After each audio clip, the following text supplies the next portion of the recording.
ദൈവത്തിന്റെ ധന്യ തിരുനാമം വാഴ്ത്തമാറാകട്ടെ. എല്ലാ ദൈവദാസീദാസന്മാർക്കും വീണ്ടും വരുന്നവനായ യേശു ക്രിസ്തുവിന്റെ നിസ്തുല്യമായ നാമത്തിൽ എൻ്റെ സ്നേഹവും വന്ദനവും ഈ സമയത്ത് അറിയിക്കുകയാണ്. നാം കഴിഞ്ഞ ദിവസങ്ങളിലൊക്കെയും നാം ചിന്തിച്ചുകൊണ്ടിരിക്കുന്ന വിഷയമാണ് ദൈവവചനം എന്താണ്, ദൈവവചനം ആരാണ് എന്ന തിരുവചനത്തിനകത്തു നിന്നും വചനത്തിന്റെ മൂല്യത എന്താണെന്ന് ചിന്തിച്ചുകൊണ്ടിരിക്കുന്ന ഈ സമയങ്ങളിൽ ഇന്ന് ഞാൻ നിങ്ങളുടെ മുമ്പിൽ കൊണ്ടുവന്നിരിക്കുന്നത് സങ്കീർത്തനങ്ങളുടെ പുസ്തകം 109 സങ്കീർത്തനം, അതിൻ്റെ 105 വാക്യമാണ്. എല്ലാവർക്കും സുപരിചിതമായ ഒരു ഭാഗമാണ് സങ്കീർത്തനങ്ങളുടെ പുസ്തകം 119 സങ്കീർത്തനം 105 വാക്യം. നിന്റെ വചനം എൻ്റെ കാലിന് ദീപവും എൻ്റെ പാതയ്ക്ക് വെളിച്ചവും ആകുന്നു.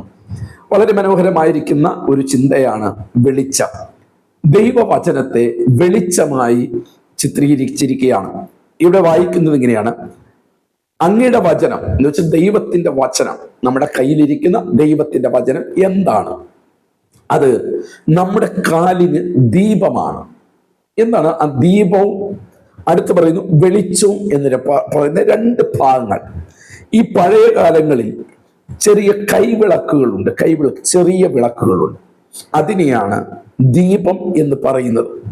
ഇവിടെ ആത്മീയ അർത്ഥത്തിലോട്ട് ഞാൻ അതിനെ കൊണ്ടുവരുമ്പോൾ, ഒരു മനുഷ്യന്റെ ജീവിതത്തിൽ അനുദിനമുള്ള ഒരു രാവിലെ മുതൽ അവന്റെ വൈകിട്ട് വരെയുള്ള ജീവിതത്തിൽ ദൈവത്തിന്റെ വചനം ഒരു വെളിച്ചമായി അവന്റെ ഹൃദയത്തിൽ ഇരുന്നാൽ ഇന്ന് എന്ത് ചെയ്യണമെന്ന് ഈ തിരുവചനം കാണിച്ചു കൊടുക്കും.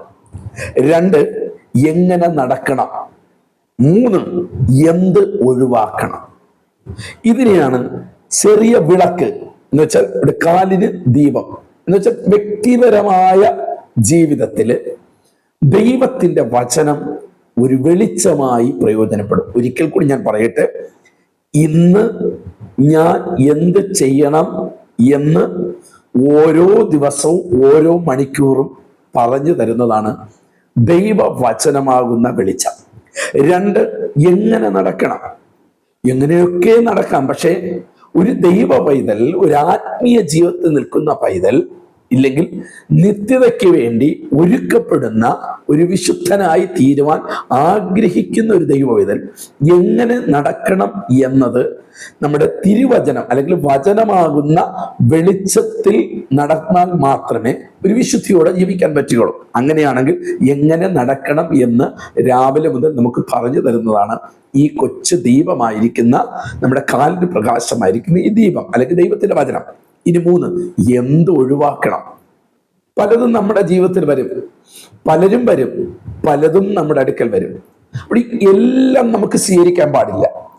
അവിടെ എന്തൊഴിവാക്കണം, എന്തൊഴിവാക്കിക്കൂടാ എന്ന് നമുക്ക് വെളിച്ചമായ ദൈവത്തിന്റെ വചനം സകലതും കാണിച്ചു തരും.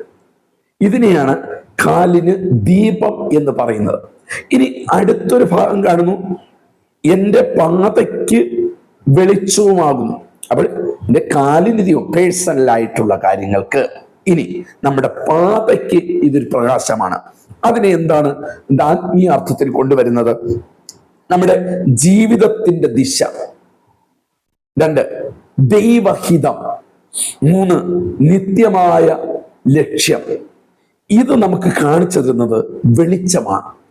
അപ്പോൾ വെളിച്ചത്തെ 2 രീതിയിലാണ് ഇവിടെ സങ്കീർത്തനക്കാരൻ ചിത്രീകരിക്കുന്നത്. 1, വ്യക്തിപരമായ അനുദിനമുള്ള ജീവിതത്തിൽ വചനമാകുന്ന വെളിച്ചം അത്യാവശ്യമാണ്.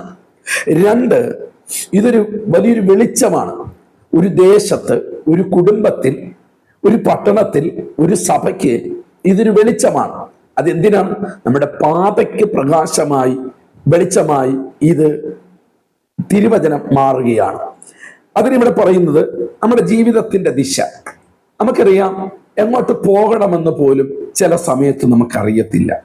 വഴി എങ്ങോട്ട് പോകണം, ഏത് വഴി പോകണം, എന്ത് ചെയ്യണം, എങ്ങോട്ട് നമ്മളുടെ ജീവിതം പോകണമെന്ന് അറിയാതെ നിൽക്കുന്ന പലരുമുണ്ട്, അല്ലെ? നമ്മുടെ മനുഷ്യ ജീവിതത്തിൽ എല്ലാവർക്കും അങ്ങനെയുള്ള ചില സാഹചര്യങ്ങൾ വരാൻ സാധ്യതയുണ്ട്. അന്ന് ഈ തിരുവചനമാകുന്ന വെളിച്ചം നമ്മുടെ കാലിന്റെ പാത അല്ലെങ്കിൽ നമ്മുടെ യാത്രയെ കാണിച്ചു തരാൻ, അല്ലെങ്കിൽ ദിശ കാണിച്ചു തരുവാൻ ഈ വചനം ഉതകുവാനിടയാകും. ഇവിടെ നമുക്ക് ആ ദിശ മനസ്സിലാക്കാൻ പറ്റില്ലെങ്കിൽ നമ്മൾ എന്ത് ചെയ്യും? നമ്മുടെ ലക്ഷ്യം തെറ്റിപ്പോകും. ഇന്ന് ആത്മീയ ജീവിതത്തിൽ പലരുടെയും ലക്ഷ്യം തെറ്റിയാണ് പോയിക്കൊണ്ടിരിക്കുന്നത്. അവർക്ക് പോകേണ്ട ഇടമെന്ന് പറയുന്ന നിത്യതയാണ്. പക്ഷേ ദൈവവചനത്തിന്റെ പ്രകാശം അവിടെ ഉള്ളിനകത്ത് പ്രകാശിക്കാത്തത് കൊണ്ട് ഇന്നെന്ത് ചെയ്യുന്നു?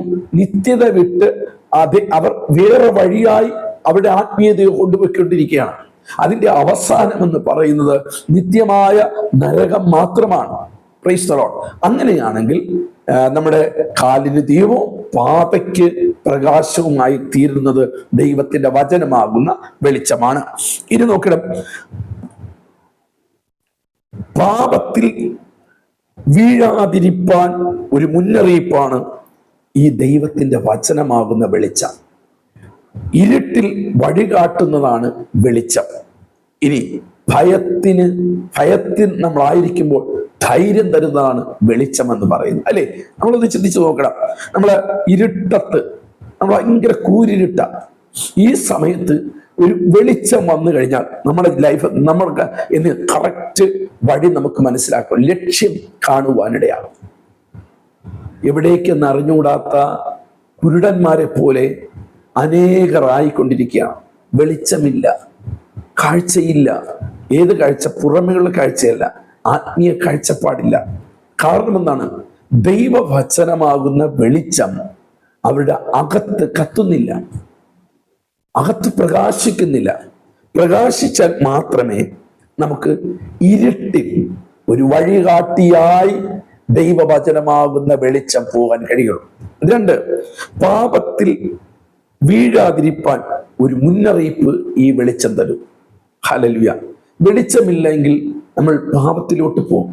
ദൈവവചനമാകുന്ന വെളിച്ചം നമ്മുടെ അകത്ത് പ്രകാശിച്ചില്ല എങ്കിൽ നമ്മൾ ഓട്ടോമാറ്റിക്കായിട്ട്, നമ്മൾ എത്ര കൈയടിച്ചാലും ആരാധിച്ചാലും പാടിയാലും പ്രാർത്ഥിച്ചാലും വർഷിപ്പ് ലീഡ് ചെയ്താലും എന്തൊക്കെ ചെയ്താലും പാപം കാത്തുകിടക്കുകയാണ്.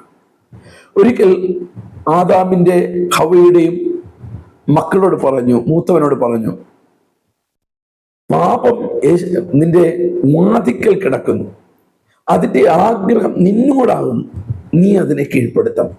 അപ്പോൾ അതിനെ കീഴ്പ്പെടുത്തണം എങ്കിൽ എന്ത് വേണം? വചനത്തിന്റെ വെളിച്ചം അകത്ത് വരണം. ഈ വചനത്തിന്റെ വെളിച്ചം അകത്ത് കത്തിയാൽ മാത്രമേ പാപത്തെ നമുക്ക് തിരിച്ചറിയാൻ പറ്റുകയുള്ളൂ. Praise the Lord. ഹല്ലേലൂയ. ഈ പാപവും എല്ലാം ഇങ്ങനെ മിക്സ് ചെയ്തിട്ട് ഈ കള്ളനോട്ടും നല്ല നോട്ടും കിടക്കുന്നത് പോലെ നല്ലതിന്റെ കൂടെയും പാപം ഒതുങ്ങിക്കിടക്കുകയാണ്. യോസേഫിനെ നോക്കണം. അവൻ ഒരിക്കലും പ്രതീക്ഷിച്ചതല്ല. ഒരു അടിമച്ചെറുക്കനാണ്. അവന്റെ ജോലി ചെയ്ത് മര്യാദയ്ക്ക് പോകുമ്പോൾ ഈ അവിടുത്തെ പൊത്തിപ്പോറിന്റെ ഭാര്യ ഇവനെ വശീകരിക്കുമെന്നോ അവനെ ഉപദ്രവിക്കാൻ വരുമെന്നോ അവനിൽ ആഗ്രഹമുണ്ടെന്നൊന്നും അറിയത്തില്ല. പക്ഷേ അതിനകത്തും ഹല്ലേലൂയ യോസേഫിനെ വീഴ്ത്തുവാൻ പാപം മറഞ്ഞിരുന്നു. പ്രിയമുള്ളവരോട് ഞാൻ പറയട്ടെ, പ്രിയ സഹോദരങ്ങളെ, ദൈവവചനമാകുന്ന വെളിച്ചം നമ്മുടെ അകത്ത് കത്തിയില്ലെങ്കിൽ നമ്മൾ എത്ര ആത്മീയരായിരുന്നാലും പാപം മറഞ്ഞു കിടക്കുക. അതിന്റെ ആഗ്രഹം ലോക മനുഷ്യരോടല്ല, നമ്മളൊരു ആത്മീയനോടാണ്. വിശുദ്ധിക്ക് വേണ്ടി ഒരുക്കപ്പെടുന്ന നമ്മളോടാണ് അവന്റെ ആഗ്രഹം. അതിനെ നമ്മൾ കീഴ്പ്പെടുത്തണമെങ്കിൽ വചനത്തിന്റെ വെളിച്ചം നമ്മുടെ അകത്ത്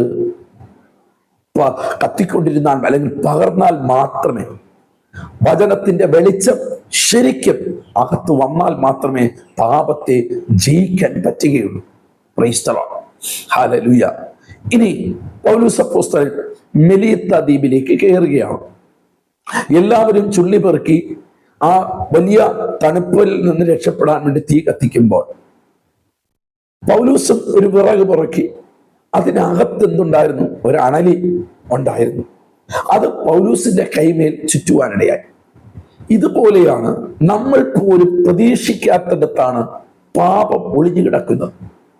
സ്തോത്രം. ചിലപ്പോൾ സഭയ്ക്കകത്തായിരിക്കാം ഒരു വിശുദ്ധന് നേരെയുള്ള പാപം ഒളിഞ്ഞു കിടക്കുന്നത്. ആത്മീയരുടെ ഇടയിലായിരിക്കാം പാപം ഒളിഞ്ഞു കിടക്കുന്നത്. നമ്മുടെ കുടുംബത്തിനകത്തായിരിക്കാം പാപം ഒളിഞ്ഞു കിടക്കുന്നത്.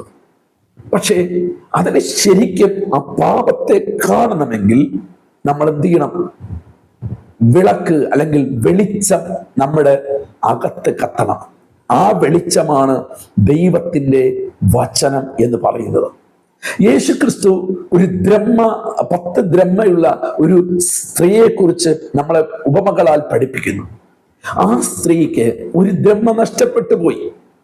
അവൾ അവിടെ ചെയ്യുന്ന കാര്യം നഷ്ടപ്പെട്ടു എന്ന് ബോധ്യപ്പെട്ടപ്പോൾ അവൾ ചെയ്യുന്ന കാര്യം വിളക്ക് കത്തിച്ചു എന്ന് വാക്യം വായിക്കുന്നു.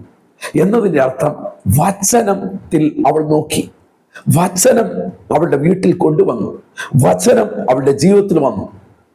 നോക്കണം, വചനം വന്നപ്പോഴാണ് എവിടെയാണ് ബ്രഹ്മ കിടക്കുന്നു എന്ന് നമുക്ക് കാണുവാൻ കഴിഞ്ഞത്.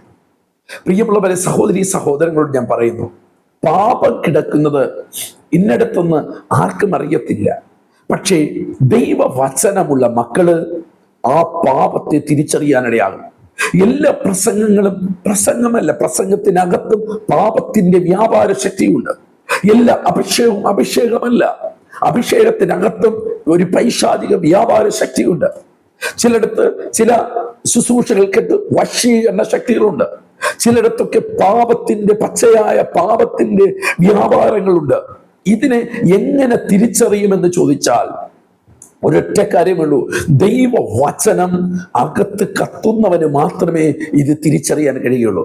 ആകയാൽ വിശുദ്ധിക്ക് വേണ്ടി, വേർപാടിന് വേണ്ടി, കർത്താവിന്റെ 2ാമത്തെ മടങ്ങിവരവിന് വേണ്ടി ഒരുക്കപ്പെടുകയും ഒരുങ്ങിക്കൊണ്ടിരിക്കുകയും ചെയ്യുന്ന എൻ്റെ വാത്സല്യ ദൈവദാസന്മാരെ, ദൈവദാസിമാരെ, നമ്മൾ തിരിച്ചറിയേണ്ടത് വചനമാകുന്ന വെളിച്ചം നമ്മുടെ ഉള്ളിൽ കത്തിക്കണം. എന്നതിന്റെ അർത്ഥം അനുദിനം ദൈവവചനത്തിൽ നമ്മൾ ആശ്രയിക്കണം. നമ്മിൽ എപ്പോഴും ദൈവവചനം കത്തിക്കൊണ്ടിരിക്കണം. വചനം കത്തിക്കൊണ്ടിരിക്കുന്നിടത്ത് പാപം എവിടെ ഉണ്ടെങ്കിലും അത് ആത്മാവിൽ തിരിച്ചറിയാനും ആ വചനത്തിൽ കൂടെ നമുക്ക് ജയിക്കുവാനും കഴിയുമെന്ന് ഇന്ന് ഞാൻ നിങ്ങളുടെ ആലോചന പറയുകയാണ്. ഇനി നോക്കണം, യേശുവിന്റെ അടുക്കൽ പിശാച് കയറി വന്നു. യേശു എന്ത് ചെയ്തു? വചനമാകുന്ന വെളിച്ചത്തെ അവിടെ കത്തിച്ചപ്പോൾ പിശാച് പരാജയപ്പെടുകയാണ്. ഇതുപോലെ ആയിരിക്കണം നമ്മുടെ ജീവിതത്തിനകത്തും. ഒരു പാപം വരുമ്പോൾ സ്വത്വവും രക്തവും പറയുക മാത്രമല്ല, ദൈവവചനം ഉടൻ നമ്മിൽ വെളിപ്പെട്ട് വരണം. ദൈവവചനം നമ്മുടെ മുമ്പിൽ ചാടി വരണം, അതൊരു പ്രകാശമായി വരണം.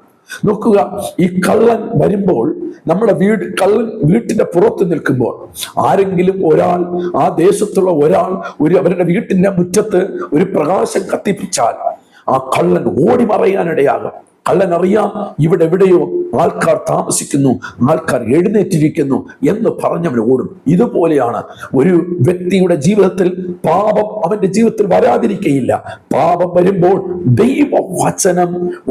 വചനത്തെ ഒന്ന് കത്തിക്കാൻ പറ്റുമെങ്കിൽ, വചനം ഒന്ന് ഏറ്റു പറയാൻ പറ്റുമെങ്കിൽ, വചനത്തിൽ കൂടെ അവന് നിൽക്കാൻ കഴിയുമെങ്കിൽ, വചനത്തിൽ അവന് ജീവിക്കാൻ കഴിയുമെങ്കിൽ, ആ പാപത്തിന്റെ കള്ളൻ നമ്മെ വിട്ട് ഓടിപ്പോവാനിടയാകും. ആമേൻ, ഹല്ലേലൂയ. അങ്ങനെ കർത്താവ് നമ്മെ കൊണ്ട് വരട്ടെ. ഇനി നോക്കണം, ആശയക്കുഴപ്പത്തിൽ നമ്മൾ ദിശ അറിയാതെ നിൽക്കുമ്പോൾ ഈ വെളിച്ചം നമ്മുടെ ജീവിതത്തിനകത്ത് ദിശ കാണിച്ചു തരുവാനിടയാകും. Praise the Lord. നമ്മൾ എപ്പോഴും മനസ്സിലാക്കണം, നമ്മുടെ ആശയക്കുഴപ്പമുള്ളവരാണ് മനുഷ്യൻ എന്ന് പറയുന്നത്. എത്ര പ്രാർത്ഥിക്കുന്നവരായിരുന്നാലും, എത്ര ആരാധിക്കുന്നവരായിരുന്നാലും, എത്ര വലിയ ശുശ്രൂഷകരെന്ന് പറയുന്നവരായിരുന്നാലും, ചില സമയത്ത് നമ്മുടെ ആത്മീയ ജീവിതത്തിൽ ദിശ തെറ്റിപ്പോകും, ആശയക്കുഴപ്പങ്ങൾ വരും. ഇതാണോ ശരി? ആ ആരാധനയാണോ ശരി? ഒരു ശമരിയക്കാരിയായ സ്ത്രീ യേശുവിന്റെ അടുക്കൽ വന്ന് ചോദിച്ചു, ഞങ്ങളുടെ പിതാക്കന്മാർ ആ മലയിൽ ആരാധിക്കുന്നു, ഈ മലയിൽ ആരാധിക്കുന്നു, എവിടെയാണ് ശരി? കർത്താവ് പറഞ്ഞ വാക്ക് നമുക്കെല്ലാവർക്കും സുപരിചിതമാണല്ലോ.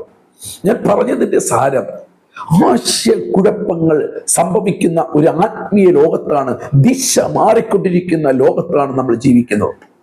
എല്ലാ ആരാധനകളും ആരാധനകളല്ല, എല്ലാ അഭിഷേകവും അഭിഷേകമല്ല. ഞാൻ എല്ലാ വീഡിയോകളിലും ഞാൻ പറയുന്ന വാക്ക് ഞാൻ വീണ്ടും റിപ്പീറ്റ് ചെയ്യുന്നത് കൊണ്ട് നിങ്ങൾ മറ്റൊന്നും ചിന്തിക്കരുത്. ഒരു വിശുദ്ധന്റെ ജീവിതം ദിശ തെറ്റുന്ന ഒരു കാലഘട്ടത്തിലാണ് അവൻ പോകുന്നത്. പിശാച് തന്റെ മുഴുബലത്തോടുകൂടെ എഴുന്നേറ്റിരിക്കുകയാണ്. എന്തിനാ? ഒരു വിശുദ്ധന്റെ ജീവിതത്തെ നശിപ്പിച്ചു കളയാൻ, അവൻ വിശുദ്ധിയിൽ നിന്നും അവനെ അകറ്റിക്കളയുവാൻ പിശാച് കുതന്ത്രങ്ങൾ മെനഞ്ഞുകൊണ്ടിരിക്കുമ്പോൾ, എന്നെ കേൾക്കുന്ന ദൈവമക്കളോട് പറയട്ടെ, ആശയക്കുഴപ്പങ്ങൾ വരുമ്പോൾ ദൈവവചനത്തിന്റെ ആശയത്തോട് ചേർത്ത് നിൽക്കുന്നതാണ് ദൈവവചനത്തിന്റെ വെളിച്ചമെന്ന് പറയുന്നത്. ഇനി ഒരു വാക്യം കൂടി ഞാൻ പറയട്ടെ.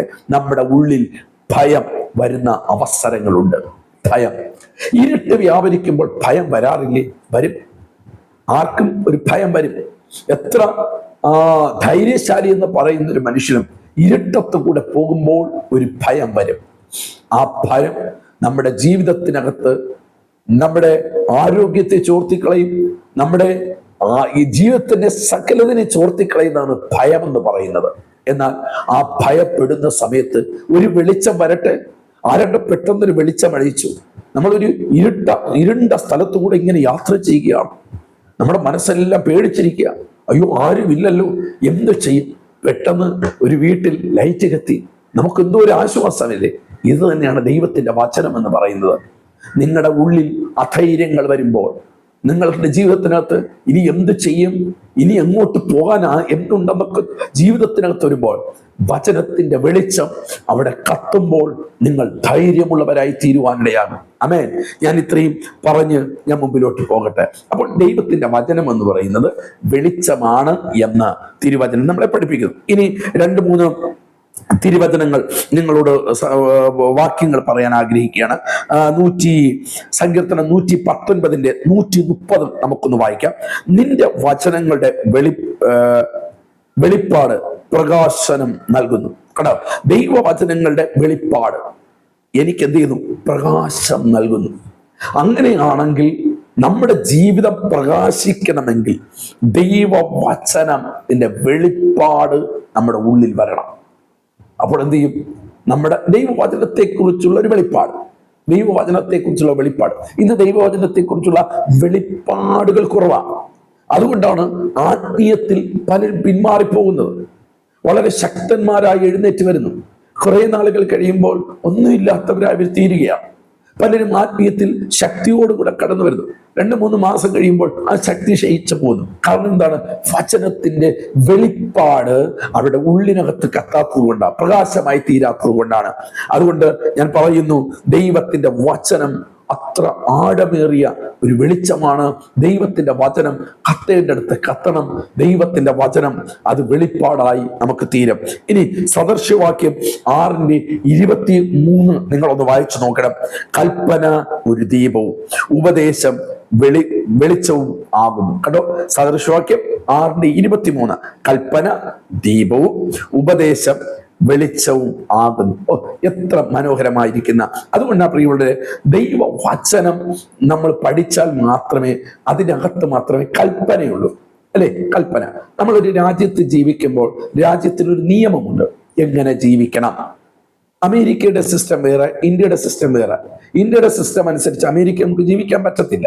അമേരിക്കയുടെ സിസ്റ്റം അനുസരിച്ച് ഇന്ത്യയിൽ നമുക്ക് ജീവിക്കാൻ പറ്റത്തില്ല. വ്യത്യസ്തമാണ്. അങ്ങനെയാണെങ്കിൽ നമ്മുടെ സ്വർഗീയ രാജ്യത്ത് പോകാൻ ആഗ്രഹിക്കുന്ന ഒരു മക്കൾക്ക് അവർക്ക് എന്തുണ്ട്? ഒരു കൽപ്പനയുണ്ട്. ആ കൽപ്പനയാണ് ദൈവത്തിന്റെ വചനം. ആ കൽപ്പന ഒരു ദീപം പോലെ കാക്കണമെന്നാണ് വിശുദ്ധ വേദപുസ്തകം നമ്മെ പഠിപ്പിക്കുന്നത്. എൻ്റെ പ്രിയങ്ങളോട് ഞാൻ പറയട്ടെ, ദൈവത്തിന്റെ വചനം ഒരു ദീപമാണ്, കൽപ്പന ഒരു ദീപമാണ്. നമ്മളൊരു വചനം അനുസരിക്കുമ്പോൾ, ദൈവത്തിന്റെ കൽപ്പന ഞാൻ അനുസരിക്കാൻ തുടങ്ങുമ്പോൾ എൻ്റെ ജീവിതം ഒരു പ്രകാശമായി തീരുവാനിടയാകുന്നു. ആമേൻ. ഒരു ദൈവ പൈതലായി നിങ്ങൾ ജീവിക്കുന്നെങ്കിൽ ദൈവത്തിൽ വായിക്കുന്ന ഒരു വചനം അത് ദൈവത്തിന്റെ കൽപ്പനയാണ്. ആ കൽപ്പനയെ നമ്മൾ എന്ത് ചെയ്യണം? അനുസരിക്കണം. അനുസരിക്കുമ്പോൾ നമ്മുടെ ലൈഫ് എന്തായിത്തീരും? പ്രകാശമായി തീരുവാനിടയാകും. ഇനി നോക്കണം, ഉപദേശം വെളിച്ചവുമാകുന്നു. അല്ലെങ്കിൽ കൽപ്പന ഒരു ദീപവും ഉപദേശം എന്താണ്? വെളിച്ചവുമാകുന്നു. നമുക്ക് പലർക്കും ഉപദേശം ഇഷ്ടമില്ല. നമുക്കറിയാം, അപ്പോസ്തല പ്രവൃത്തി കഴിഞ്ഞ റോമർ മുതൽ യൂദ വരെ ഒരു നീണ്ട അധ്യായങ്ങൾ നമ്മുടെ ബൈബിളിനകത്തുണ്ട്, ലേഖന ഭാഗങ്ങൾ. ആ ഭാഗങ്ങൾ മുഴുവനും എന്താണ്? ഉപദേശമാണ്. രക്ഷിക്കപ്പെട്ട് വിടുതൽ പ്രാപിച്ച് 4 അധ്യായങ്ങൾ കർത്താവിനെ കണ്ടുവരുന്നവന് അപ്പോസ്തല പ്രവൃത്തിയിലുള്ള വിടുതൽ ഉണ്ടാകും. പക്ഷെ ആ വിടുതൽ പ്രാപിച്ചവൻ ബാക്കിയുള്ള 21 അധ്യായങ്ങളിൽ അവരെങ്ങനെ ജീവിക്കണം, അവന്റെ ലൈഫ് എങ്ങനെ കൊണ്ടുപോകണം എന്ന് ഉപദേശിക്കുന്ന ഉപദേശ സംഹിതയാണ് ബാക്കി 21 അധ്യായം എന്ന് പറയുന്നത്. ആ ഉപദേശത്തിൽ ഞാൻ ജീവിക്കുമ്പോഴാണ് ഞാനൊരു വെളിച്ചമാകുന്നത്. ഒരിക്കൽ യേശു പറഞ്ഞു, ഞാൻ ലോകത്തിന്റെ വെളിച്ചമാണ്. യേശുവിനെ തന്നെ പറഞ്ഞു, ഞാൻ ലോകത്തിന്റെ വെളിച്ചം. അതേ യേശു പറഞ്ഞു, നിങ്ങൾ ലോകത്തിന്റെ വെളിച്ചം. അപ്പോൾ ഞാൻ ലോകത്തിന്റെ വെളിച്ചമാകുന്നത് എപ്പോഴാണ്? ഉപദേശത്തിൽ ഞാൻ വളരുമ്പോൾ. ഈ ഉപദേശം എങ്ങനെ കിട്ടും? ദൈവവചനത്തിനകത്തുള്ളതാണ് ദൈവിക ഉപദേശം. ആ ഉപദേശത്തിൽ ഞാൻ ജീവിക്കാൻ തുടങ്ങുമ്പോൾ ഞാനൊരു പ്രകാശമായി തീരും, ഞാനൊരു വെളിച്ചമായി തീരും. Praise the Lord, hallelujah. എൻ്റെ കുടുംബക്കാർക്ക് ഞാനൊരു പ്രകാശമായി തീരും, എൻ്റെ സഭയ്ക്ക് ഞാനൊരു വെളിച്ചമായി തീരും, എൻ്റെ കുടുംബ ജീവിതത്തിൽ ഞാനൊരു വെളിച്ചമായി തീരും. ഇപ്പോൾ മത്തായി സുവിശേഷം മുതൽ അല്ലെങ്കിൽ യോഹന്നാൻ സുവിശേഷം വരെ എല്ലാവർക്കും ഇഷ്ടമാണ് യേശു ചെയ്ത അത്ഭുതങ്ങളും രോഗശാന്തികളും ഭയങ്കരമായ വിടുതലുകളും. ഇനി അപ്പോസ്തല പ്രവൃത്തികളും എല്ലാവർക്കും ഇഷ്ടമാണ്. കാരണം എന്താണ്? അഭിഷേകം, ദൈവിക കൃപാവരങ്ങൾ. പക്ഷേ ആ കൃപാവരങ്ങൾ നിലനിൽക്കണമെങ്കിൽ, ദൈവം തന്ന വിടുതൽ നിലനിൽക്കണമെങ്കിൽ അടുത്ത് 21 അധ്യായങ്ങൾ കിടക്കുകയാണ്. റോമർ മുതൽ യൂദ വരെയുള്ള ലേഖനങ്ങൾ. ആ 21 അധ്യായങ്ങളിൽ എന്താണുള്ളത്? ഉപദേശമാണുള്ളത്. ആർക്ക് വേണ്ടി? ഒരു ദൈവ പൈതൽ എങ്ങനെ ജീവിക്കണം, ഒരു കുടുംബം എങ്ങനെ കൊണ്ടുപോകണം. നാട്ടുകാർ കുടുംബത്തെ കൊണ്ടുപോകും, കുടുംബജീവിതം നാട്ടുകാർ കൊണ്ടുപോകും. അതുപോലെ കൊണ്ടുപോകാൻ രക്ഷിക്കപ്പെട്ട് സ്നാനപ്പെട്ട വ്യക്തികൾക്ക് അവകാശമില്ല. നമുക്കൊരു പ്രമാണമുണ്ട്, ആ പ്രമാണത്തിൽ വരണം. മക്കളെ എങ്ങനെ വളർത്തണം, നാട്ടുകാരെ എങ്ങനെയും വളർത്തണം. പക്ഷെ നമ്മുടെ മക്കളെ എങ്ങനെ വളർത്തണമെന്ന് ദൈവവചനത്തിന്റെ ഉപദേശത്തിനകത്തുള്ള സാധനമാണ്. അതിലോട്ട് വരുമ്പോഴാണ് നമ്മുടെ കുഞ്ഞുങ്ങൾ ഒരു പ്രകാശമാകുന്നത്, നമ്മുടെ കുടുംബജീവിതം ഒരു പ്രകാശമാണ്. ഒത്തിരി സഭകൾ ദേശത്തുണ്ട്, പക്ഷെ ഉപദേശത്തിൽ നിൽക്കുന്ന സഭ, ആ സഭയാണ് ഒരു വെളിച്ചമായി ദേശത്ത് നിൽക്കുന്നത്. മാതൃകയുള്ള സഭ, മറ്റുള്ളവർ അംഗീകരിക്കുന്ന സഭ. നമ്മുടെ രാഷ്ട്രീയക്കാർ അംഗീകരിക്കുന്ന സഭയല്ല. രാഷ്ട്രീയക്കാർ അംഗീകരിക്കുന്നത് ഒത്തിരി ജനപ്പേര് ബലിവേസ് ഉള്ളതിനെ അവർ അംഗീകരിക്കാറുണ്ട്, അതിനെ വലിയ സഭ എന്ന് പറയാറുണ്ട്. എന്നാൽ സ്വർഗം അംഗീകരിക്കുന്നത്, സ്വർഗീയമായ അനുഗ്രഹമുള്ളതെന്ന് പറയുന്നത് ദൈവവചനത്തിന്റെ ഉപദേശപ്രകാരം ജീവിക്കുന്ന സഭ. അത് വെളിച്ചമുള്ള സഭയാണ്. ആ വെളിച്ചമുള്ള സഭയ്ക്കകത്ത് ഇരുട്ടിന് ഇനി അവകാശമില്ല. ആമേൻ, സ്തോത്രം. നിങ്ങളുടെ സഭ, ദൈവദാസന്മാർ എന്നെ കേട്ടുകൊണ്ടിരിക്കുന്നെങ്കിൽ നിങ്ങളുടെ ദൈവസഭ ഒരു വെളിച്ചമായിരിക്കണം. വെളിച്ചമാകണമെങ്കിൽ ഒന്ന്, ഹല്ലേലൂയ, സദൃശവാക്യം പറയുന്ന പോലെ കൽപ്പന സഭയ്ക്കകത്തുണ്ടാകണം. ദൈവവചനത്തിന്റെ കൽപ്പന വിട്ടുപോയാൽ, പ്രമാണം വിട്ടുപോയാൽ ആ സഭ അഴിഞ്ഞാടിയൊരു സഭയാണ്, അഴിക്കപ്പെട്ട സഭയാണ്. ഇല്ലെങ്കിൽ ഒരു മനോഹരമായ പുസ്തകത്തിന്റെ കെട്ടറ്റുപോയാൽ 1-ാമത്തെ അധ്യായം 10-ാമത്തെ അധ്യായമാകും, 10-ാമത്തെ അധ്യായം 1-ൽ വരും. ഇങ്ങനെ സഭകൾ പോയിക്കൊണ്ടിരിക്കുന്നത്. അങ്ങനെയല്ല. ദൈവവചനത്തിന്റെ വ്യവസ്ഥയുണ്ട്. ആ വ്യവസ്ഥയിലേക്ക് ദൈവസഭ പോകണമെങ്കിൽ സഭയ്ക്കകത്താകട്ടെ, കുടുംബത്തിലാകട്ടെ, വ്യക്തികളിലാകട്ടെ എന്ത് വേണം? കൽപ്പന ഉണ്ടാകണം. അതൊരു ദീപമാണ്. 2, ഉപദേശം ഉണ്ടാകണം. അതിൽ എന്തായിത്തീരും? ആ സഭ, ആ കുടുംബം, വ്യക്തി വെളിച്ചമായി തീരും. അപ്പോൾ ദൈവത്തിന്റെ വചനം എന്ന് പറയുന്നത് എന്താണ്? വെളിച്ചമാണ്. ആമേൻ, പ്രൈസ് ദി ലോർഡ്. ഇനി യോഹന്നാന്റെ ലേഖനം യോഹന്നാന്റെ സുവിശേഷം 1-ാമത്തെ 1 മുതൽ 5 വരെ വായിക്കുമ്പോൾ ഇവിടെ യേശുവിന്റെ വചനം എന്നും വെളിച്ചം എന്നും യേശു ക്രിസ്തുവിനെ കുറിച്ച് പറയുന്നു. അവരിൽ ജീവൻ ഉണ്ടായിരുന്നു, ആ ജീവൻ മനുഷ്യരുടെ വെളിച്ചമായിരുന്നു. ഇവിടെ യേശുവിനെ വെളിച്ചമായി ചിത്രീകരിക്കുകയാണ്.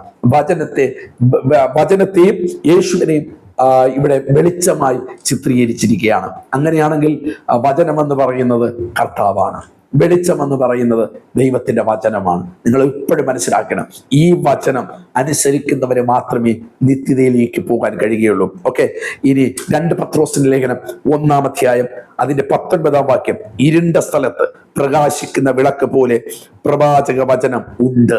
അങ്ങനെയാണെങ്കിൽ ഇരുണ്ട സ്ഥലത്ത്, നമ്മൾ ഈ ലോകത്ത് ജീവിതം എന്ന് പറയുന്നത്, ഈ ലോകത്ത് എന്ന് പറയുന്നത് ഇരുട്ടിന്റെ ശക്തിയുടെ വ്യാപാര കേന്ദ്രമാണ്. എവിടെ ചെന്നാലും ഇരുട്ടിന്റെ ശക്തിയാണ്. പക്ഷേ ദൈവവചനത്തിന്റെ പ്രകാശമുള്ളവൻ ഇരുണ്ട സ്ഥലത്ത് ഒരു പ്രകാശമായി തീരും. അവൻ എത്ര ഇരുട്ടുള്ളിടത്തും ഒരു വെട്ടമുള്ളവനായി തീരും. ഒരു തകർന്നു കിടക്കുന്ന ഒരു ഏരിയ പെയ്യാലും ദൈവവചനമുള്ളവൻ അവിടെ ഒരു പ്രകാശമായി തീരും. പ്രിയമുള്ളവരോട് ഞാൻ പറയുന്നു, അങ്ങനെ ഒരു ക്രിസ്തീയ ജീവിതത്തിന് വേണ്ടി നിങ്ങൾ ആഗ്രഹിക്കുക, കൊതിക്കുക. വേറൊന്നും വേണ്ട. ഞാൻ കഴിഞ്ഞ പ്രാവശ്യം അങ്ങ് പ്രാവശ്യം പറഞ്ഞ പോലെ നമുക്ക് അല്പമേ ശക്തിയുള്ളൂ. എങ്കിലും ദൈവവചനം കാക്കാൻ, ദൈവവചനത്തെ സൂക്ഷിക്കുവാൻ, ദൈവവചനത്തെ അനുസരിക്കുവാൻ, നമ്മൾ കേൾക്കുന്ന, നമ്മൾ വായിക്കുന്ന ഓരോ വചനങ്ങളും അനുസരിക്കാൻ നമുക്ക് തുടങ്ങാം. അവന്റെ കൽപ്പനകളും അവന്റെ ഉപദേശങ്ങളും അവന്റെ പ്രമാണങ്ങളിലും നമുക്ക് നിന്ന് പോയാൽ നാം ഒരു പ്രകാശമായി തീരും. എനിക്ക് ഒറ്റ വാക്യം കൂടെ, ഉൽപ്പത്തി പുസ്തകം 1-ാം അധ്യായം 1-2 വാക്യം. ആദിയിൽ ദൈവം ആകാശവും ഭൂമിയും സൃഷ്ടിച്ചു. ഭൂമി പാഴായും ശൂന്യമായി ഇരുന്നു. ആഴത്തിന്മീതെ ഇരുൾ ഉണ്ടായിരുന്നു. ദൈവത്തിന്റെ ആത്മാവ് വെള്ളത്തിന്മേൽ പരിവർത്തിച്ചു കൊണ്ടിരുന്നു. വെളിച്ചം ഉണ്ടാകട്ടെ എന്ന് കൽപ്പിച്ചു. വെളിച്ചമുണ്ടായി. നോക്കണം, ഇവിടെ വായിക്കുന്നത് നമ്മുടെ ഉൽപ്പത്തി നമുക്ക് തുടങ്ങുന്നു. ആദിയിൽ ദൈവം ആകാശവും ഭൂമിയും സൃഷ്ടിച്ചു. ഭൂമി പാഴായും ശൂന്യമായി. അതിന്റെ ചരിത്രമൊക്കെ നിങ്ങൾക്കറിയാം. അപ്പോൾ പാഴും ശൂന്യമായിരുന്നിടത്ത് എന്തുണ്ടായിരുന്നു? ആഴത്തിന്മീതെ ഇരുളുണ്ടായിരുന്നു. ഇരുളുണ്ടായിരുന്നു. ദൈവത്തിന്റെ ആത്മാവ് വെള്ളത്തിന്മേൽ പരിവർത്തിച്ചു കൊണ്ടിരുന്നു. വെള്ളത്തിന്മേൽ അപ്പോഴെന്ത് ചെയ്തു? ദൈവം പറഞ്ഞു വെളിച്ചം ഉണ്ടാകട്ടെ എന്ന് പറഞ്ഞു. വെളിച്ചമുണ്ടായപ്പോൾ എന്ത് മാറി? ഇരുട്ട് മാറുവാൻ തുടങ്ങി. ഹല്ലേലൂയ. അപ്പോൾ ഈ പാഴും ശൂന്യമായിരിക്കുന്ന, ഇന്ന് എന്നെ കേട്ടുകൊണ്ടിരിക്കുന്ന സഹോദരി സഹോദരങ്ങളോട്, ദൈവദാസന്മാരോട് വ്യക്തിപരമായി പരിശുദ്ധാത്മാവിന്റെ ഒരു വാക്ക് പറയട്ടെ. നമ്മുടെ വ്യക്തിപരമായ ജീവിതത്തിൽ ചില പാഴും ശൂന്യതകളും ജീവിതത്തിനകത്തുണ്ടെങ്കിൽ ദൈവവചനമാകുന്ന വെളിച്ചം നിങ്ങളുടെ കുടുംബത്തിനകത്ത് വന്നാൽ ആ പാഴും ശൂന്യതകളും മാറുവാനിടയാകും. അതാണ്ട് ഇവിടെ എങ്ങനെയാണ് എഴുതിയിരിക്കുന്നത്? ഭൂമി പാഴും ശൂന്യമായിരുന്നു. ദൈവത്തിന്റെ ആത്മാവ് വെള്ളത്തിന്മേൽ പരിവർത്തിച്ചു കൊണ്ടിരുന്നു. അടുത്ത് വെളിച്ചം ഉണ്ടാകട്ടെ എന്ന് കൽപ്പിച്ചു. വെളിച്ചമുണ്ടായി. വെളിച്ചം നല്ലത് എന്ന് ദൈവം കണ്ടു. അതുകൊണ്ടോ ഇവിടെ വായിക്കുന്ന താഴോട്ടുള്ള ഭാഗങ്ങൾ നിങ്ങൾ വായിക്കുമ്പോൾ നമുക്ക് മനസ്സിലാക്കാൻ കഴിയും. അതിന്റെ അർത്ഥം നമ്മുടെ ലൈഫിൽ, നമ്മുടെ വ്യക്തിപരമായ ജീവിതത്തിൽ പാടെന്ന് പലരും പറയും, ശൂന്യരെന്ന് പലരും പറയും, എല്ലാം തകർന്നവരെന്ന് പറയും, ഇനി രക്ഷപ്പെടത്തില്ലെന്ന് സ്വന്തമായി തന്നെ നിങ്ങൾ ആലോചന കഴിക്കും. എന്നാൽ ഇന്ന് ഞാൻ നിങ്ങളുടെ ദൈവാത്മാവിൽ ഒരു വെളിപ്പാട് പറയുന്നു. നിങ്ങളുടെ ജീവിതത്തിനകത്ത്, ഈ പാഴും ശൂന്യമായ നിങ്ങളുടെ കുടുംബ ജീവിതത്തിനകത്ത്, പാഴും ശൂന്യമായ നിങ്ങളുടെ തലമുറയുടെ അകത്ത്, നിങ്ങളുടെ വ്യക്തിപരമായ ജീവിതത്തിനകത്ത്, നിങ്ങളുടെ ശുശ്രൂഷ മേഖലകളുടെ നടുവിൽ ദൈവത്തിന്റെ വെളിച്ചം, ദൈവവചനമാകുന്ന വെളിച്ചം ഒന്ന് ഇറങ്ങി വരാൻ കഴിയുമെങ്കിൽ ആഴത്തിൽ കിടക്കുന്ന, ആർക്കും മാറ്റാൻ കഴിയാതെ കിടക്കുന്ന, ആഴത്തിൽ കിടക്കുന്ന ചില ഇരുട്ടിന്റെ ശക്തികൾ ഇന്ന് പകൽക്കാലം ദൈവം എടുത്തു മാറ്റുവാൻ ആഗ്രഹിക്കുന്നു. എന്നെ കേൾക്കുന്ന ദൈവദാസിയെ, കുഞ്ഞേ, ജീവിതത്തിൽ എത്ര വർഷം കൊണ്ട് പാഴായി കിടക്കുന്നു. ഒത്തിരി വാക്തത്വങ്ങളുണ്ട്. ഭൂമി ദൈവത്തിന്റെ ഒരു വാക്തത്വമായിരുന്നു. ദൈവത്തിന്റെ ഹൃദയപ്രകാരമുള്ള ഒരു പദ്ധതിക്ക് വേണ്ടിയായിരുന്നു ഭൂമിയെ ദൈവം സൃഷ്ടിച്ചത്. അതിനെ പിശാച് പാഴും ശൂന്യമാക്കി. എന്നെ കേൾക്കുന്ന ദൈവദാസിയെ, ദൈവദാസനെ, കുഞ്ഞേ, നിന്റെ ജീവിതം അങ്ങനെ തന്നെയാണ്. ദൈവത്തിനൊരു പദ്ധതിയുള്ള മനുഷ്യനാണ്. ദൈവത്തിനൊരു പ്രയോജനമുള്ള കുടുംബമാണ്. ദൈവത്തിന്റെ പ്രത്യേകമായ ഹൃദയത്തിന്റെ ആഗ്രഹപ്രകാരമാണ് നിങ്ങളെയും എന്നെയും രക്ഷയുടെ അനുഭവത്തിലേക്ക് പരിശുദ്ധനായ ദൈവം കൊണ്ടുവന്ന. ദൈവത്തിന്റെ ഹൃദയത്തിൽ എന്തോ നിങ്ങളെ കുറിച്ചൊരു പദ്ധതിയുണ്ട്. ഇത് തിരിച്ചറിഞ്ഞ പിശാച് നിങ്ങളെയും എന്നെയും നമ്മുടെയൊക്കെ ജീവിതത്തെ ചിലതിൽ പാഴും ശൂന്യമാക്കി തീർത്തു. നിങ്ങളോട് തന്നെ പറയുന്നു, എന്നെ കൊണ്ട് കഴിയത്തില്ല, ഇനി ഞാൻ രക്ഷപ്പെടത്തില്ല, ജീവിതമെല്ലാം തകർന്നു പോയി, ഇനി കരയേറി വരാൻ പറ്റത്തില്ല, ഇനി എത്ര പ്രാർത്ഥിച്ചാലും ഞാൻ രക്ഷപ്പെടത്തില്ല, എത്ര ഉപവസിച്ചാലും രക്ഷപ്പെടത്തില്ല. ഹൃദയം കഠിനപ്പെട്ടല്ലേ? ഇന്ന് ഈ സമയത്ത് ദൈവവചനത്തിന് നിങ്ങൾ വില കൊടുക്കുക. ദൈവവചനം അനുസരിക്കാൻ തുടങ്ങുക. ഓരോ വചനങ്ങളും നിങ്ങൾ വിശ്വസിക്കാൻ തുടങ്ങുക. ആ വചനത്തിൽ നിങ്ങൾ ആശ്രയം വെക്കുക. ദൈവാത്മാവ് ഇന്ന് എന്റെ സന്ദേശം കേട്ടുകൊണ്ടിരിക്കുന്ന പ്രിയ സഹോദരി, കുഞ്ഞേ, ജീവിതത്തിനകത്ത് പരിശുദ്ധാത്മാവ് പറയുന്നു, ഇന്ന് ഉള്ളിൽ കിടക്കുന്ന ആ ഇരുട്ടിന്റെ ശക്തിയെ ദൈവം എടുത്തു മാറ്റുവാൻ ആഗ്രഹിക്കുന്നു. ഈ ഇരുളിൽ ആരാണ് വസിക്കുന്നത്? ഹല്ലേലൂയ. കള്ളൻ ഇരുട്ടത്താണ് വരുന്നത്. രാത്രി മോഷ്ടിക്കാനാണ് വരുന്നത്. അവൻ വരുന്നത് അറുപ്പാനും മുടിപ്പാനുമാണ് വരുന്നത്. അവൻ നല്ല നന്മയെ തേടിയാണ് വരുന്നത്. അതേ, നിങ്ങളുടെ വിലപ്പെട്ട ആത്മാവിന്റെ മണ്ഡലത്തെ, നിങ്ങളുടെ നല്ല വിശുദ്ധ ജീവിതത്തെ, നിങ്ങളുടെ നല്ല പ്രാർത്ഥനാ ജീവിതത്തെ നാളെയുടെ നിളകളിൽ ദൈവത്താൽ മാനിക്കപ്പെടേണ്ട ഒരു ശുശ്രൂഷകനാണ്. നാളെ സ്പോട്ടിഫൈയുടെ നീളകളിൽ അനുഗ്രഹിക്കപ്പെട്ട സന്ദേശം പകരേണ്ട വ്യക്തിയാണ് നിങ്ങൾ. പക്ഷേ നിങ്ങളെ പാഴും ശൂന്യമാക്കിയിട്ടിരിക്കുകയാണ്. എന്നാൽ പരിശുദ്ധാത്മാവ് പറയുന്നു, ഇന്ന് ഈ സന്ദേശം കേട്ടുകൊണ്ടിരിക്കുമ്പോൾ ആ പാഴ് ശൂന്യമായി കിടക്കുന്നതിന്റെ അകത്തേക്ക് വെളിച്ചം വന്നതുപോലെ ദൈവവചനമാകുന്ന വെളിച്ചം ഇന്ന് രാവിലെ ഈ ഇറങ്ങി വന്നു കഴിഞ്ഞാൽ സ്വർഗം പറയുന്നു, വരുന്ന ദിവസങ്ങളിൽ പാഴ് മാറും, ശൂന്യത മാറും. വെളിച്ചം അവിടെ വെളിപ്പെട്ടപ്പോൾ അവിടെ സംഭവിച്ചത് ദൈവത്തിന്റെ ഹൃദയപ്രകാരമുള്ള ഭൂമി വെളിപ്പെടുവാൻ തുടങ്ങി. ദൈവദാസനെ, വാഗ്ദത്തങ്ങൾ ഒത്തിരിയുണ്ട്. രക്ഷയുടെ അനുഭവത്തിൽ ഇറങ്ങിയപ്പോൾ തന്നെ വാഗ്ദത്തങ്ങൾ പരിശുദ്ധാത്മ ഒത്തിരി നൽകിയതാ. എല്ലാം പിശാച് തകർത്തു, പാഴാക്കി, ശൂന്യമാക്കി. പക്ഷേ ഇന്ന് ഒരു നിമിഷം നിങ്ങൾക്ക് പ്രാർത്ഥിക്കാമോ? സ്നേഹിത, സഹോദരി, കുഞ്ഞെ, ദൈവവചനം വിട്ടുള്ള യാത്ര, ദൈവവചനം വിട്ടുള്ള ആത്മീയത. ആരെന്തൊക്കെയോ പറഞ്ഞു ഇങ്ങനെ ആരാധിച്ചാൽ മതി, ആരെന്തൊക്കെ പറഞ്ഞു ഇങ്ങനെ ദൈവത്തിന് കൊടുത്താൽ മതി, അങ്ങനെ കൊടുത്തു, ഇങ്ങനെ കൊടുത്തു, ഇങ്ങനെ ആരാധിച്ചു. പക്ഷേ ജീവിത ലക്ഷ്യം കാണാൻ പറ്റിയില്ല. സ്നേഹിത, സഹോദര, ദൈവവചനമില്ലാത്ത ആരാധന, ദൈവവചനമില്ലാത്തത് എല്ലാം ശൂന്യമായി തീരും. അത് പാഴായി പോവും, ശൂന്യമായി തീരുവാനിടയാകും. എന്നാൽ ദൈവം അവിടെ നമ്മൾ വചനം വായിക്കുമ്പോൾ അതിന്റെ 11ാം വാക്യം ഇങ്ങനെ വായിക്കുന്നു, ഭൂമിയിൽ നിന്നും 10ാം വാക്യം, ഉണങ്ങിയ നിലത്തു നിന്നും ദൈവം ഭൂമി എന്നും വെള്ളത്തിന്റെ കൂട്ടിൽ നിന്ന് സമുദ്രം എന്ന് പേരിട്ടു. നല്ലത് എന്ന് ദൈവം കണ്ടു. കേട്ടോ, എവിടെ കിടന്നത്? 1-ാം അധ്യായം. പാഴും ശൂന്യമായിരുന്ന ഭൂമി, ഇരുള് വ്യാപരിച്ച ഭൂമി, വെളിച്ചം വന്നപ്പോൾ ഇരുള് മാറിപ്പോയി. സംഭവിച്ചത്, ഉണങ്ങിയ നിലത്തു നിന്നും ദൈവം ഭൂമി, ഉണങ്ങിയ നിലത്തിന് ദൈവം ഭൂമി എന്ന് പേരിട്ടു. നല്ലത് എന്ന് ദൈവം കണ്ടു. അടുത്ത 11ാം വാക്യം, ഭൂമിയിൽ നിന്നും പുല്ലും വിത്തുള്ള സസ്യങ്ങളും ഭൂമിയിൽ അതത് തരം വിത്തുള്ള ഫലം കായ്ക്കുന്ന വൃക്ഷങ്ങളും മുളച്ചു വരട്ടെ എന്ന് ദൈവം കൽപ്പിച്ചു. അങ്ങനെ സംഭവിച്ചു. ഇന്ന് എന്നെ കേട്ടുകൊണ്ടിരിക്കുന്ന ദൈവദാസനെ, ദൈവദാസിയെ, കുഞ്ഞെ, ഒരു ഫലമില്ലാത്ത നിങ്ങളുടെ ജീവിതം, എത്ര പ്രാർത്ഥിച്ചിട്ടും ഫലം കിട്ടുന്നില്ല. എത്രയോ ഉപവാസങ്ങൾ നിങ്ങൾ അനുഷ്ഠിക്കുന്നു, 40, 21, 7, ഒന്നും കാണാനില്ലല്ലേ? എന്നാൽ ഇന്ന് രാവിലെ പരിശുദ്ധാത്മാവ് ഈ ദൂതാരോടോ പറയുകയാണ്, പാഴും ശൂന്യമായി കിടക്കുന്നിടത്ത്, ഇരുൾ നിറഞ്ഞു കിടക്കുന്ന നിങ്ങളുടെ ജീവിതത്തിനകത്ത് എവിടേക്ക് പോകാൻ അറിയുന്നില്ല, ലക്ഷ്യം തെറ്റിക്കിടക്കുകയാണ്, ആശയക്കുഴപ്പം സംഭവിച്ചിരിക്കുകയാണ്. ഞാൻ ഇറങ്ങിയത് തെറ്റായി പോയോ? എന്റെ ഉപദേശം തെറ്റായി പോയോ?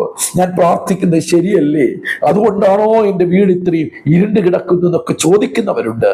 പക്ഷെ സ്വർഗം ഇന്ന് രാവിലെ ദൈവാത്മാവ് ഒരു ദൂത് പറയുന്നു, വചനത്തിന്റെ വെളിച്ചം വീട്ടിൽ വരട്ടെ, ദൈവവചനത്തിന്റെ ഉപദേശം വീട്ടിൽ വരട്ടെ, ദൈവവചനത്തിന്റെ കൽപ്പന വീട്ടിനകത്ത് വരട്ടെ.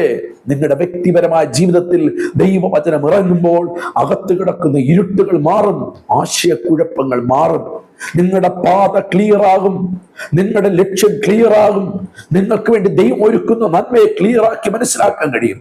എന്നെ കേൾക്കുന്നവരോട് ഞാൻ പറയുന്നു, വാക്കുകൾ കൂത്തുണ്ടട്ടെ. ദൈവവചനം വെളിച്ചമാണ്, അത് നിങ്ങൾക്ക് പാതയ്ക്ക് പ്രകാശമായിരിക്കും, നിങ്ങളുടെ ജീവിതത്തിനകത്ത് എന്നും ഒരു അനുഗ്രഹമായിരിക്കും. നിങ്ങൾ ഇന്ന് ഈ സന്ദേശം കേട്ടിട്ട് ദൈവവചനത്തെ തിരസ്കരിക്കരുത്. നിങ്ങൾ വലിയ പണ്ഡിതരായിരിക്കാം, നിങ്ങൾ വലിയ പ്രവാചകരായിരിക്കാം, നിങ്ങൾ വലിയ അത്ഭുതം ചെയ്യുന്നവരായിരിക്കാം, നിങ്ങൾ ഭയങ്കര ഭൂതശാന്തി ശുശ്രൂഷകരായിരിക്കാം. പ്രിയ സഹോദരങ്ങളെ, ദൈവദാസന്മാരെ, കുഞ്ഞെ, ദൈവവചനം നിങ്ങളുടെ അകത്തില്ലെങ്കിൽ കുറച്ചു നാളെ കഴിയുമ്പോൾ നിങ്ങൾ പോലും അറിയാതെ ഈ അന്ധകാര ശക്തികൾ നിങ്ങളെ ഇരുട്ടിലേക്ക് കൊണ്ടുവരും. ആത്മീയതയിൽ നിന്ന് നിങ്ങളെ തകർത്ത് കളയും. ഒരു ചെറിയ പ്രശ്നം മതി, ആശയക്കുഴപ്പങ്ങൾ ഉണ്ടാകും. 1000, 10000 അനുദിനം ദൈവവചനത്തിന്റെ വെളിച്ചമില്ലാതെ വഴിയിൽ തപ്പി നടക്കുമ്പോൾ, കുരുടന്മാരായി നടക്കുമ്പോൾ, ഇന്ന് ദൈവാത്മാവ് പറയുന്നു, ഒന്നുമില്ല എങ്കിലും അല്പമേ എനിക്ക് ശക്തിയുള്ളൂ, എങ്കിലും ഞാൻ നിന്റെ വചനം കാക്കും കർത്താവേ, നിന്റെ നാമം നിഷേധിക്കില്ല. നമുക്കൊരു നിമിഷം പ്രാർത്ഥിക്കാം. ഇന്ന് ഈ സന്ദേശം പറഞ്ഞുകൊണ്ടിരിക്കുമ്പോൾ പരിശുദ്ധാത്മാവ് ആരോടൊക്കെ പറയുകയാണ്, ജീവിതത്തിന്റെ എവിടേക്കോ പാഴും ശൂന്യമായ ജീവിതം, ഉടഞ്ഞു കിടക്കുന്ന ജീവിതം, വർഷങ്ങളായി ദൈവത്തെ ആരാധിപ്പാൻ ഇറങ്ങി, പ്രാർത്ഥിപ്പാൻ ഇറങ്ങി, നല്ല കുടുംബം കർത്താവിനോട് ഒത്തിരി കൊടുക്കുന്നു, പക്ഷെ വീട്ടിനകത്ത് ഇന്നും ഇരുട്ട് മാറിയിട്ടില്ല. സ്വസ്ഥതയില്ല. ആരാധിക്കുന്നു, പാടുന്നു, പ്രാർത്ഥിക്കുന്നെങ്കിലും സ്വസ്ഥതയില്ലാതെ ഇരുട്ട് മാത്രം ഭവനത്തിനകത്ത് നിറഞ്ഞു കിടക്കുന്ന ആരൊക്കെയോ ഈ സന്ദേശം കേട്ടുകൊണ്ടിരിക്കുമ്പോൾ, സഹോദര സഹോദരി, നിന്നോട് തന്നെയാണ് ഈ ആലോചന വിളിച്ചു പറയുന്നത്. ഇന്ന് ഈ കേട്ട വചനത്തിന് മുമ്പിൽ ഒന്ന് ഏൽപ്പിച്ചു കൊടുക്കാൻ കഴിയുമോ? പരിശുദ്ധാത്മാവ് ചോദിക്കുന്നു, ദൈവവചനത്തിന് വില കൊടുക്കാൻ പറ്റുമോ? വചനമാകുന്ന വെളിച്ചം നിങ്ങളുടെ വീട്ടിനകത്ത് ഇന്ന് വന്നാൽ നിങ്ങളുടെ വീട്ടിനകത്തുള്ള ഇരുട്ടുകൾ ഇന്ന് രാവിലെ ഇവിടുന്ന് മാറാൻ പോവുകയാണ്. കർത്താവേ, നിന്റെ കുഞ്ഞുങ്ങളെ നീ അനുഗ്രഹിക്കണമേ. വചനത്തിന്റെ വെളിപ്പാട് അവർക്ക് പ്രകാശമായി തീരട്ടെ കർത്താവേ. അവർക്ക് കാലിന് ദീപമാകട്ടെ കർത്താവേ. പാതയ്ക്ക് പ്രകാശമായി തീരുവാൻ അടിയൻ പ്രാർത്ഥിക്കുകയാണ് കർത്താവേ. ഇവരെ ആശീർവദിച്ച് പ്രാർത്ഥിക്കുന്നു. ഈ സന്ദേശം മുഖേന ചിലരും കൂടെ ദൈവവചനത്തിൽ ഉറയ്ക്കുവാനും നിത്യതയ്ക്ക് വേണ്ടി ഉറപ്പാക്കുവാനും ദൈവം ഇടവരുത്തണമെന്ന് പ്രാർത്ഥിക്കുന്നു. ദൈവം അങ്ങനെ ചെയ്തതിനായി സ്തോത്രം. യേശു ക്രിസ്തുവിൻ നാമത്തിൽ തന്നെ ആമേൻ, ആമേൻ. എൻ്റെ പ്രിയ സഹോദരി സഹോദരങ്ങളെ, ജീവിതത്തിൽ ദൈവവചനത്തിന് ഒന്നാം സ്ഥാനം കൊടുക്കാം. നിങ്ങളുടെ ഉള്ളിനകത്ത് ദൈവവചനം ഇറങ്ങട്ടെ. ദൈവവചനം ഇറങ്ങുമ്പോൾ ആരോടിക്കാതെ ദുഷ്ടൻ ഓടിപ്പോകുമെന്ന് പറഞ്ഞതുപോലെ നിങ്ങളുടെ ഉള്ളിൽ ആ വചനം ഇറങ്ങുക എന്ന് പറഞ്ഞാൽ ആ വചനത്തെ അനുസരിക്കുക, വചനത്തെ ഏറ്റെടുക്കുക, വചനത്തിൽ ജീവിക്കാൻ നമുക്കായി തുടങ്ങാം. ദൈവം നിങ്ങളെ അനുഗ്രഹിക്കുമാറാകട്ടെ. ആമേൻ, ആമേൻ, ആമേൻ. എൻ്റെ പ്രിയ സഹോദരങ്ങളെ, ഈ സന്ദേശം നിങ്ങളുടെ ജീവിതത്തിന് ഉപകാരപ്പെട്ടിട്ടുണ്ടെങ്കിൽ നിങ്ങൾ മറ്റുള്ളവർക്കും ഷെയർ ചെയ്യുക. മറ്റുള്ളവരും കൂടെ ഈ സന്ദേശം കേൾപ്പിക്കുക. അവരും കൂടെ ദൈവരാജ്യത്തിന് പ്രയോജനപ്പെടട്ടെ. കർത്താവിന്റെ വരവ് ഏറ്റവും അടുത്തിരിക്കുമ്പോൾ എത്രയും പെട്ടെന്ന് യേശു വരും. മാറാനാഥ, നമ്മൾ കാത്തിരിക്കുന്ന യേശു, അവന്റെ പൊന്മുഖം കാണുവാനുള്ള സമയമെത്തിയിരിക്കുന്നു. ഹലവോട്ടവും അധ്വാനവും വെറുതെ ആയി പോകാതിരിക്കാൻ ദൈവവചനത്തിന്റെ വെളിച്ചത്തിൽ ജീവിക്കുവാൻ ഈ സന്ദേശം ഇടയാക്കട്ടെ എന്ന് പ്രാർത്ഥിച്ചുകൊണ്ട് എൻ്റെ വാക്കുകൾ കുത്തിടുന്നു. ദൈവം അനുഗ്രഹിക്കുമാകട്ടെ. ആമേൻ.